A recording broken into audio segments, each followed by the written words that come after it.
Hello and welcome to a brand new course in A-Level revision. Today we'll be beginning A-Level Art, and firstly we're going to be looking at the senses. Senses and mental stimulation. Your brain is a chemical from which ideas come from, and stimulation from the outside world is brought to our conscious through the senses. The expression of these senses is then defined as art. The senses are also used when we have to analyse paintings and artworks, and a big part of what the A-Level art course is analysing other artists' artworks. Through this video we're going to be looking at how the senses are going to help us to analyse different artworks. So there's going to be specific points that we can analyse when using our senses, and each one can be applied to a certain piece of art, which then we're going to use in our exam in order to try and get more marks. Firstly, we're going to be looking at touch and textures. So here we have a sculpture that was been built by Anthony Gromley, and for the purpose of this we may be describing it as a photograph or a painting, it doesn't matter. But an example of what we would say is, one could say that the geometry and the texture of the piece likens this form of man to nature, linking the two together.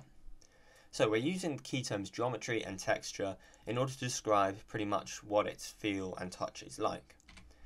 So there's going to be loads of different pointers that we can use when trying to evaluate art and other key terms such as geometry and texture in order to get sort of ways to describe what the art looks like.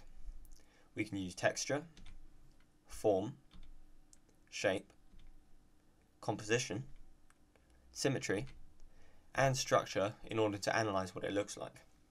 Now, something that's very important is that art is subjective, and this means that no matter what you say, it's not going to be wrong. There's no right answer when analysing art. It's all based on what you think and what you feel. As long as it makes if it's backed up by points and you're using your key terms, whatever you say should then get you marks. So be sure to use key terms in your analysis, and then you should do fine. Next, we're going to be looking at the effect of sound. Sound is used to stir emotions. It's often partnered with vision in order to then emphasise the feelings that both the painter and the viewer will then feel. Contemporary jazz artworks show how these two are paired to create a reaction. So here we have a really vivid painting of a pairing of sound and vision in order to get a reaction. So we have really vibrant contrasting reds, yellows and oranges, which is used to show sort of what hectic, chaotic sort of sense you get from this painting. You can sense a lot of passion with these bright reds and oranges, which is from the music. It's energetic, it's vibrant, so we can tell that all the four musicians are playing this and are feeling it as we do when we look at the photo or the painting. So make sure that you do comment on the effect of sound and also how it's partnered with vision to stir emotion. Tastes and smells. Artists evoke smells or tastes in order to create an experience. A lot of allegorical paintings use an array of smells and tastes to excite whoever sees the painting. So here we have an example of an allegorical painting, and this is called The Five Senses, and it's made by a fella called Antwerp. All the contrasting and bright colours make the viewer feel overwhelmed by the power of nature in it.